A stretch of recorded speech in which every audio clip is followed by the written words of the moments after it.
इस जेल जाने से तो सभी डरते हैं, लेकिन अगर उस जेल की कहानी और ज्यादा डरावनी हो तो उसके बारे में आपको बुरे सपने भी आएंगे। आज हम एक ऐसी ही डरावनी जेल की कहानी सुनने जा रहे हैं, जो कहानी डरावनी होने के साथ साथ 100% सच्ची भी है। क्योंकि आज की कहानी एक ऐसे जेल के बारे में है जहाँ की हवा खून कस कस के चिल्ला चिल्ला के चीखती है, शांति बेबी। यहाँ की दीवारें पत्थर से ज्यादा दर्द से बनी हुई है और इस जेल का जो दरवाजा है वो दिन में तो एकदम आम रहता है, लेकिन रात में वो एक श्राप का दरवाजा बन जाता है। आज मैं जिस जेल की बात कर रहा हूँ वो कोई भारतीय जेल नहीं है, बल्कि अमेरिका की सबसे ज्यादा डरावनी और खूंखार जेल है, जो मौजूद है सैन फ्रांसिस्को टापू के ऊपर। इस जेल में ऐसा माना जाता है कि कैदियों के साथ साथ आत्माएं भी कैद हैं और इस जेल का नाम है अल्काट्राज। अब जेल तो बाहर की है, लेकिन ये जो कहानी मैं आपको सुनाने जा रहा हूँ ये कबीर की है, जो भारत से अमेरिका गया था घूमने के चक्कर।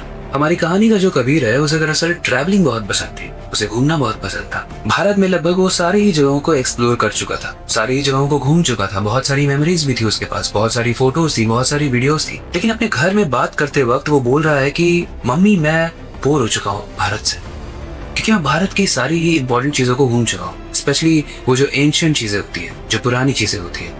अब मुझे ना बाहर जाके एक्सप्लोर करना है। इसलिए वो होमवर्क में लग जाता है कि वो ऐसी कौन सी कंट्री चुनेगा जहाँ पर जाके उसे मजा आए, जहाँ पर जाके उसे थ्रिल मिले।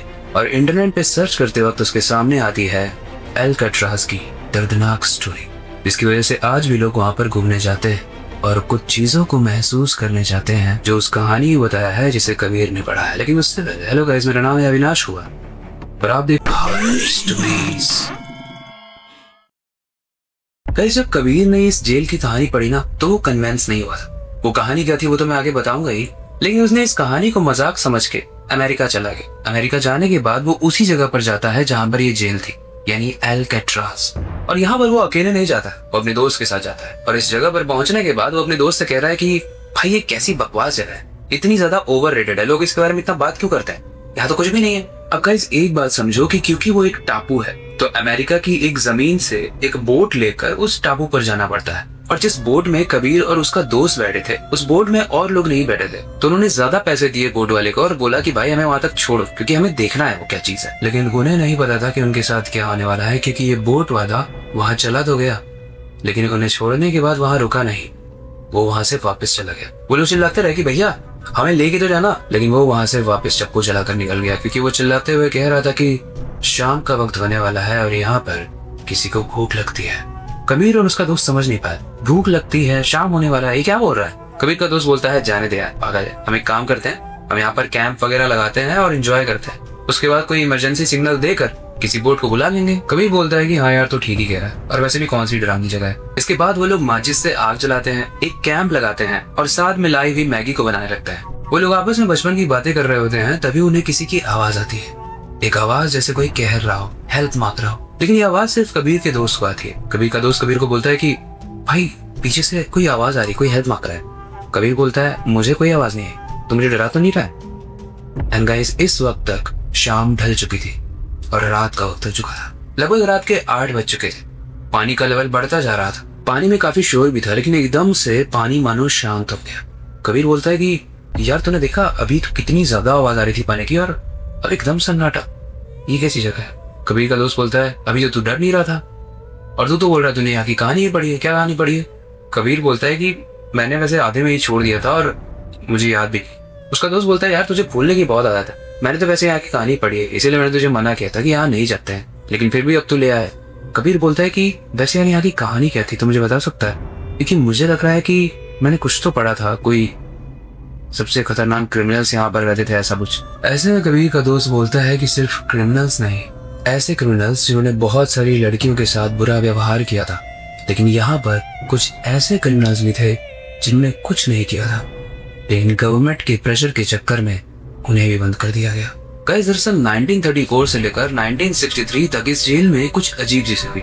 देखो कोई भी जेल क्यों होता है, ताकि उसमें क्रिमिनल्स रह पाए। प्रोसेस ये होता है कि पुलिस एक क्रिमिनल को पकड़ के लाती है, कोर्ट सजा सुनाता है और वो क्रिमिनल जेल में होता है। लेकिन दरअसल यहाँ पर कहानी थोड़ी डिफरेंट है। उस वक्त अमेरिका की एक एजेंसी थी जिसका नाम था CIA। आपने अक्सर हॉलीवुड की मूवीज में सुना हो। ये लोग लोगों पर एक बहुत ही डरावना एक्सपेरिमेंट कर रही थी और ये एक्सपेरिमेंट इतना डरावना था कि लोगों को पता ही नहीं चल रहा था कि उनके ऊपर एक्सपेरिमेंट हो रहा है।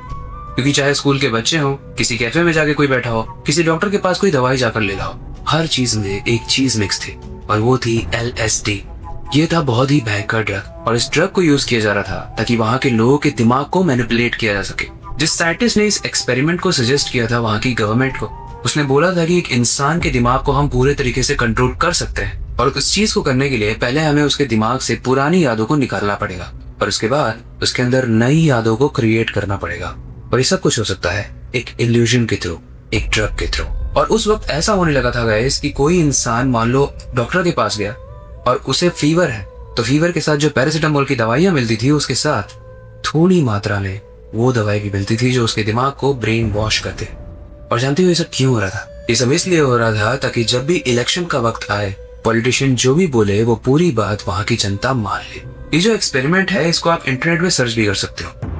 ये एक्सपेरिमेंट MK अल्ट्रा नाम से बहुत ही इनफेमस है क्योंकि ये अपने आप में भी बहुत डरावना एक्सपेरिमेंट है, जिसके बारे में हम किसी दूसरी वीडियो में बात करेंगे।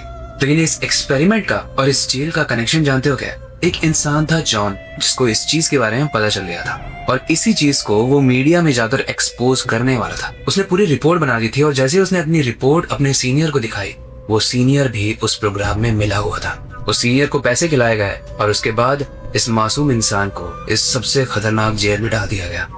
और ऐसा माना जाता है कि कुछ कैदियों ने उसके साथ दुर्व्यवहार करके उसे मार दिया। उसके बाद वही जॉन आज भी इस जेल में भटकता है, रात होते ही अपना शिकार ढूंढता है। और ये गुस्सा पता है किससे है? हर अमेरिकन से। लेकिन इस चीज को जब कबीर सुनता है तो वो बोलता है कि हर अमेरिकन से वो गुस्सा है, लेकिन हम लोग तो अमेरिकन है नहीं, तो हमसे तो वो गुस्सा होगा ही नहीं। ऐसे में उसका दोस्त बोलता है कि लेकिन उसे पता कैसे चलेगा? भूतों को थोड़ी पता चलता है कि कौन अमेरिकन है और कौन इंडियन है। लेकिन गाइस इसके बाद वहाँ पर सन्नाटा और बढ़ता गया। वहाँ पर एक धुंध आ गई थी और उस धुंध में किसी की परछाई दिख रही थी और वो परछाई बहुत ही अजीब थी।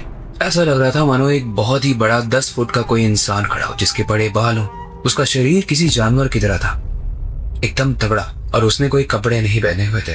उसके हाथों में नाखून जो थे वो बहुत ही ज्यादा बड़े थे, इतने बड़े थे कि जमीन को टच कर रहे थे। और इस चीज को देखकर कबीर और उसका दोस्त बहुत घबरा गए। कबीर ने कस के चिल्लाने की कोशिश की कि भैया अगर आप जॉन भैया हो तो प्लीज हमें मत मारना, हम इंडियंस हैं, हम अमेरिकन नहीं है। लेकिन फिर भी वो इंसान इनके पास आता गया और धीरे धीरे करके उसने कबीर के दोस्त को हवा में उठाया। कबीर चिल्लाता रहा, चीखता रहा, लेकिन कोई भी वहां पर मदद करने नहीं आया। उसके बाद उस इंसान ने एक बहुत बड़ा सा मुंह खोला, इतना बड़ा मुंह कि उस मुंह में कबीर के दोस्त का सर आ गया। उसने उसके सर को काट दिया और उसके धड़ को नीचे फेंक दिया। उसके बाद उसकी लाल आंखों ने कबीर को देखा। कबीर ने इस मंजर को देखते ही बहुत तेज चिल्लाया। वो भागने लगा और भागते भागते वो समुद्र के अंदर चला गया। गाइस उस आइलैंड से जो मेन लैंड था जहाँ पर बाकी बोट्स थी वो काफी दूर था, लेकिन कबीर ने फिर भी समुद्र के अंदर जंप लगा दी। वो तैरता रहा ये सोच के कि वो जल्दी ही समुद्र तट पे पहुंच जाएगा, लेकिन कबीर वहां कभी भी नहीं पहुंच पाया और ऐसा माना जाता है कि कबीर समुद्र में ही डूब गया।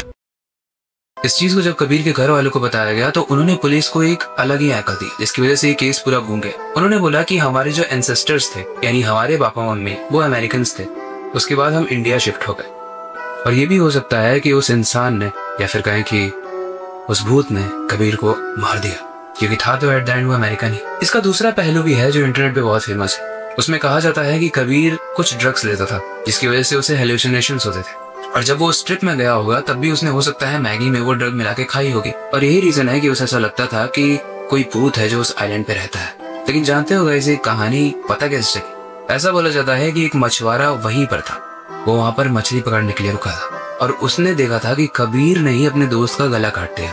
और उसके बाद कबीर पैनिक में भागता गया और समुद्र में डूब के मर गया। ये 3 सिनेरियोस बन चुके हैं इस कहानी के। सच क्या है झूठ क्या है वो तो खुद कबीर, उसकी फैमिली और वो भूत जाने। लेकिन आपको क्या लगता है इस कहानी को सुनने के बाद? क्या कबीर के साथ सच में वो भूतिया चीज हुई थी या फिर वो जो ड्रग्स लेता था उसका नतीजा था? आपको क्या लगता है मैं कमेंट सेक्शन में जरूर बता।